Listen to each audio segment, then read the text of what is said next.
நாம் இன்றைக்கி கோதுமை மாவும் ரவையும் வச்சு ஒரு சூப்பரான ஈவினிங் ஸ்நாக்ஸ் ரெசிபி தான் பார்க்க போகிறோம். Welcome to Nimmathu's kitchen. வாங்க இதை எப்படி செய்கிறதுன்னு பார்க்கலாம். இப்போ வீடியோக்குள்ளே போகலாம். இதை செய்கிறதுக்கு ஒரு பவுல் எடுத்துக்கோங்க. ஒரு கப் அளவு கோதுமை மாவு சேர்த்துக்கோங்க.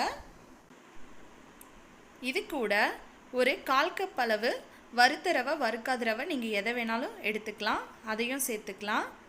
சேர்த்துட்டு இது கூடவே ஒரு கப் அளவு இட்லி மாவு சேர்த்துக்கோங்க. நம்ம வீட்டில் அரைச்சி வச்சுருக்க இட்லி மாவு தான்.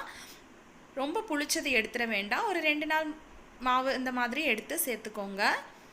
சேர்த்துட்டு இப்போ இதை நல்லா கலந்து விட்டுறலாம். ஒரு கரண்டியை வச்சு நல்லா கலந்து விடுங்க. பாருங்கள், கெட்டியாக இருக்குது. இப்போ நான் மாவு எடுத்து அதே கப்பில் 1 கப் அளவு தண்ணி எடுத்திருக்கேன். அதில் 1/2 கப் அளவு தண்ணி சேர்த்துருக்கேன். சேர்த்துட்டு மறுபடியும் ஒரு 1/2 கப் அளவு தண்ணி சேர்த்துக்க போகிறேன்.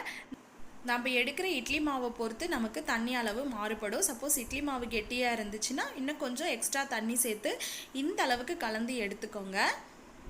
பாருங்கள், இந்த அளவுக்கு நல்லா கட்டிகள் இல்லாமல் நீங்கள் கலந்து எடுத்துக்கோங்க. இதுதான் சரியான கன்சிஸ்டன்சி.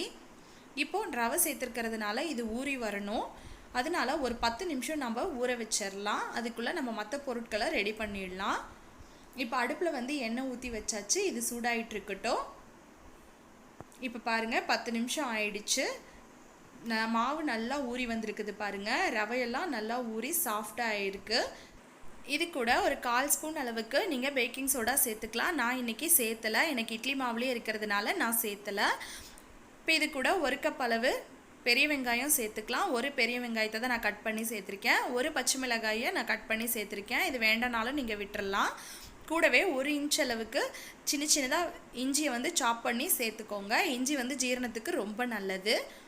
ஒரு 1/4 ஸ்பூன் அளவுக்கு ஜீரகம் சேர்த்துக்கோங்க. காரத்துக்கு 1 ஸ்பூன் அளவுக்கு தனி மிளகாய் தூள் சேர்த்துக்கோங்க. ஏற்கனவே நமக்கு இட்லி மாவில் உப்பு இருக்கும், அதனால் பார்த்துட்டு கொஞ்சமாக மட்டும் நீங்கள் உப்பு சேர்த்துக்கோங்க, அதிகமாக சேர்த்திடாதீங்க.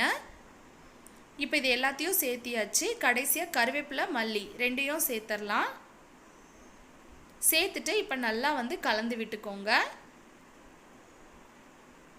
சப்போஸ் மாவில் நீங்கள் பேக்கிங் சோடா சேர்த்திருந்தீங்கன்னா இதில் சேர்த்த வேண்டாம். சேர்த்தாமல் இருந்தீங்கன்னா ஒரு 1/4 ஸ்பூன் மட்டும் நீங்கள் சேர்த்துக்கோங்க, அதுவே கரெக்டாக இருக்கும். அதிகமாக சேர்த்திட வேண்டாம். இப்போ இதை நல்லா கலந்து விட்டாச்சு. பாருங்கள், இந்த அளவுக்கு இருந்தால் தான் நம்ம ஊற்றும் போது நமக்கு நல்லா ப்ளஃபியாக வரும். இப்போது ஆயில் நல்லா கொதிச்சிருச்சு. இப்போ அடுப்பை லோ ஃப்ளேமில் வச்சுட்டு இந்த மாதிரி ஒரு கரண்டியில் நல்லா ஊற்றிக்கோங்க. பாருங்கள், இது உடனே நீங்கள் திருப்பி போட்டுறக்கூடாது. அது நல்லா ஃப்ளஃபியாக மேலே எலும்பி வரும்போது ஒரு நிமிஷம் விட்டுட்டு அப்புறமா நீங்கள் திருப்பி போடுங்க. ஒரு பக்கம் வெந்ததும் அதுக்கப்புறமா நீங்கள் திருப்பி போடுங்க.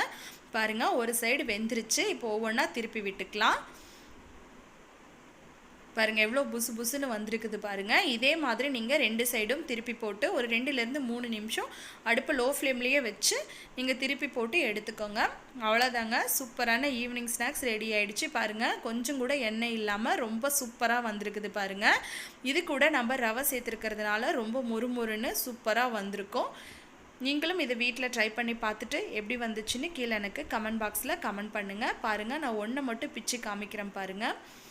பாருங்கள், எவ்வளோ சாஃப்டாக இருக்குது பாருங்கள். மேலே நல்லா கிறிஸ்பியாகவும் உள்ளே நல்லா சாஃப்டாகவும் இருக்கும். கண்டிப்பாக குழந்தைங்களுக்கு இது ரொம்ப பிடிக்கும். இந்த வீடியோ பிடிச்சிருந்தா வீடியோக்கு ஒரு லைக் கொடுத்துட்டு மறக்காமல் நம்ம சேனலை சப்ஸ்கிரைப் பண்ணிக்கோங்க.